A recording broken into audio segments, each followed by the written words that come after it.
Subscribe करें science with VS channel को और बेल आइकन को दबाएं ताकि आपको मिलते रहें साइंस और मैथ्स के सुपर वीडियोस।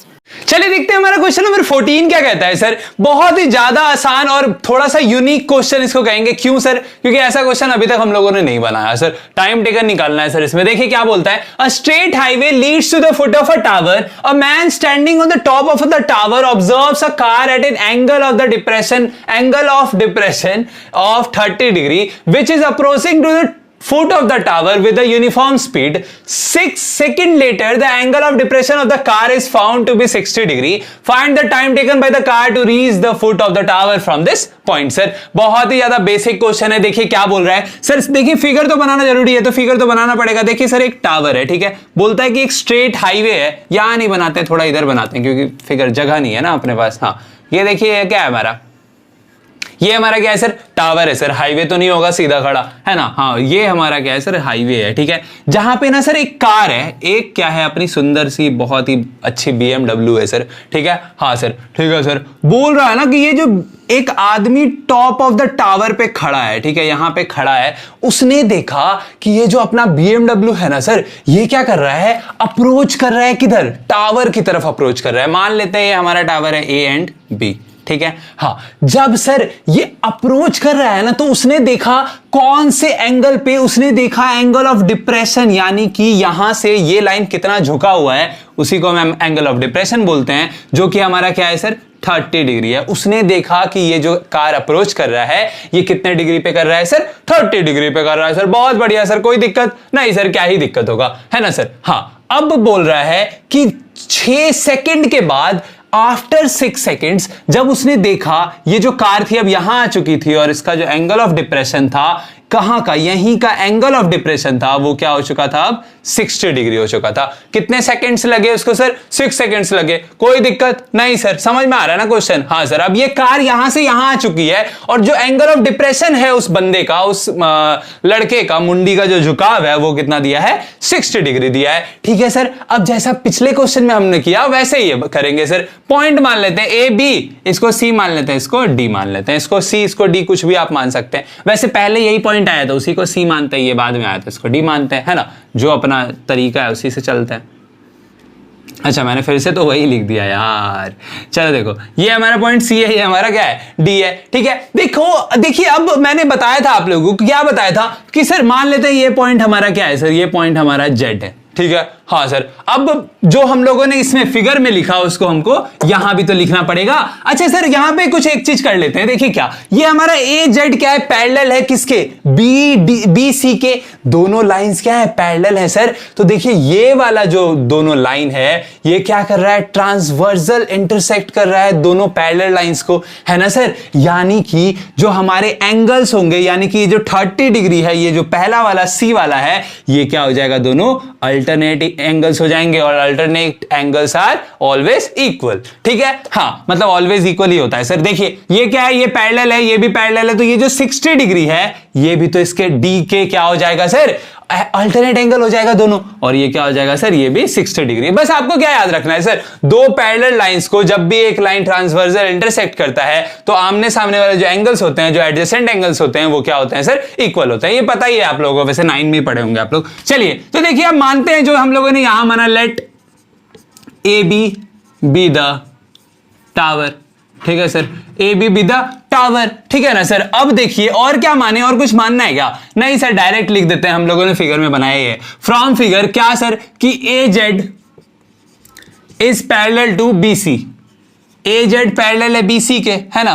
तो हमारा angle ZAC, angle ZAC equal हो जाएगा किसके सर, एंगल ACB के, एंगल ACB के, ठीक है। क्यों सर, अल्टरनेट एंगल्स है और कितना डिग्री है सर, 30 डिग्री है, तो लिख देते हैं 30 डिग्री भी। कोई दिक्कत नहीं सर, क्या ही दिक्कत होगा इसमें। अब देखिए अब दूसरा एंगल क्या है, एंगल क्या सर, ZAD, एंगल ZAD ये किसके इक्वल हो जाएगा, एंगल ADB के, एंगल ADB के, जो कि हमको कितना दिया है, 60 डिग्री दिया है। अब बोलिएगा सर कैसे इक्वल हो गया सर, रीजन तो लिखिए, ये है सर हमारे अल्टरनेट एंगल्स, ठीक है ना सर। हाँ सर बस समझ में आ गया ना, बस यही समझना है, क्वेश्चन बन गया सर आपका। बस सर अब देखिए अब क्या बोला है, अब आपको कुछ भी बोला है क्या? नहीं सर, कुछ नहीं दिया है, ना ही परपेंडिकुलर दिया है, ना ही बेस दिया है। तो अगर आप देखें क्या sir, A B C triangle में जो आपका परपेंडिकुलर है और ए बी डी ट्राइंगल में जो आपका परपेंडिकुलर है,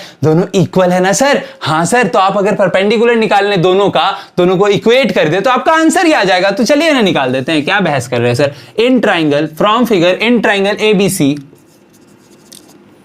ट्राइंगल एबीसी 10C, 10 ही निकालते हैं जब भी हमको परपेंडिकुलर लेना होता है, बेस दिया होता है ना। लेकिन इसमें देखिए बेस ही आपको पूछा है, टाइम टेकन पूछा है आपको, ये वाला जो टाइम है ये निकाला। मतलब यहां पे जो देखिए यहां से यहां आने में कितना सेकंड लगा, 6 सेकंड लगा, तो यहां से यहां आने में कितना सेकंड लगेगा वही आपको पता करना है। टाइम सेकंड, मिनट भी लग सकता है, कोई दिक्कत नहीं है, ठीक है, लेकिन निकलेगा सेकंड में। तो चलिए 10C इज इक्वल टू क्या हो जाएगा? 10C इज इक्वल टू हो जाएगा आपका सर परपेंडिकुलर यानी कि ए बी बाय बेस क्या है, BC, ठीक है ना सर। हाँ, ट्राइंगल ए बी सी की बात करें, डी को अभी भूल जाइए बीच से, ठीक है। अब ए बी क्या दिया है सर? ए बी कुछ नहीं दिया है, लेकिन 10C आपको दिया है। 10C क्या है सर?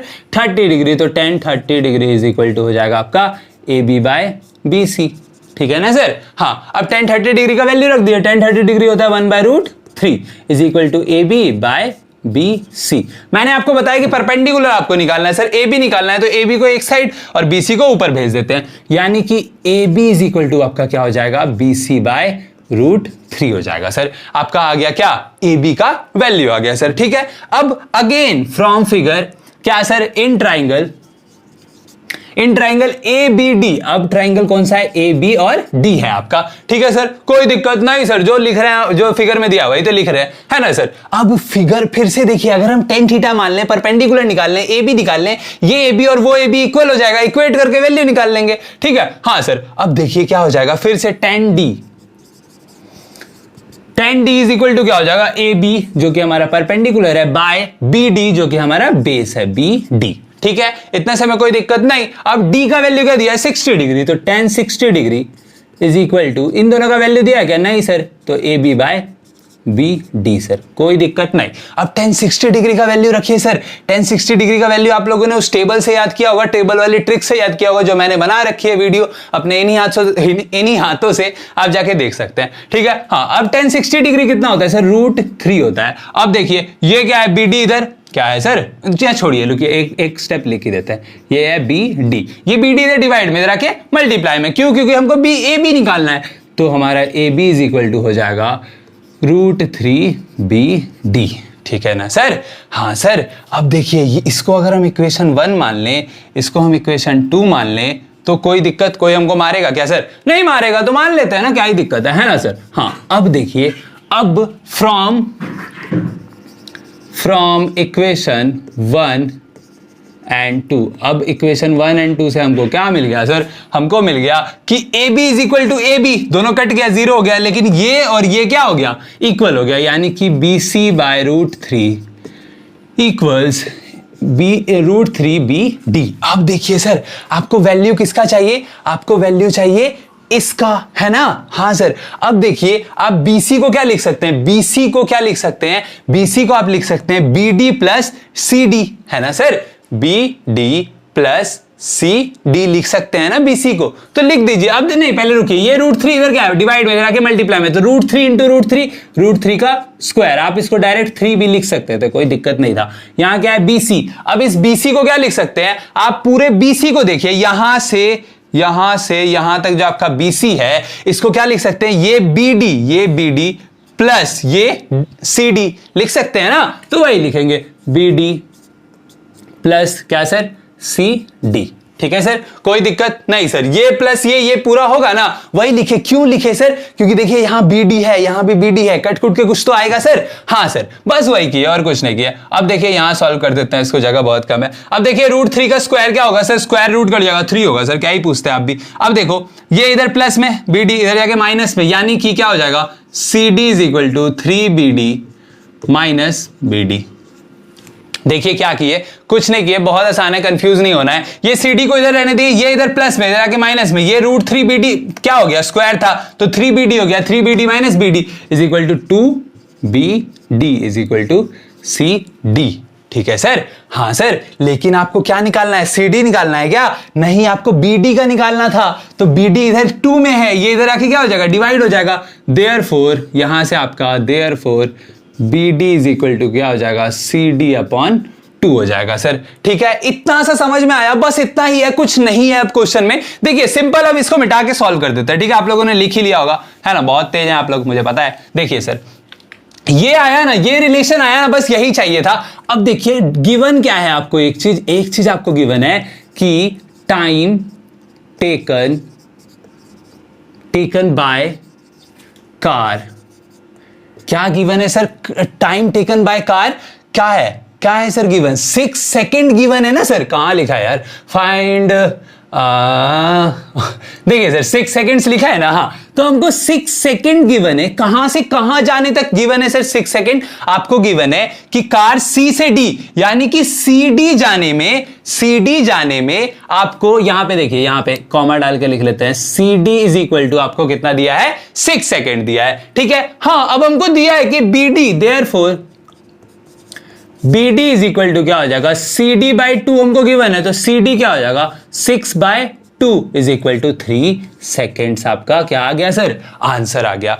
यानी कि आप लास्ट में लिख सकते हैं, hence to reach the point from B to C, या to reach the car to the tower, to the foot of the tower, it will take क्या सर, 3 सेकेंड्स। ठीक है, ये था हमारा क्वेश्चन नंबर 14। बढ़ते हैं आगे।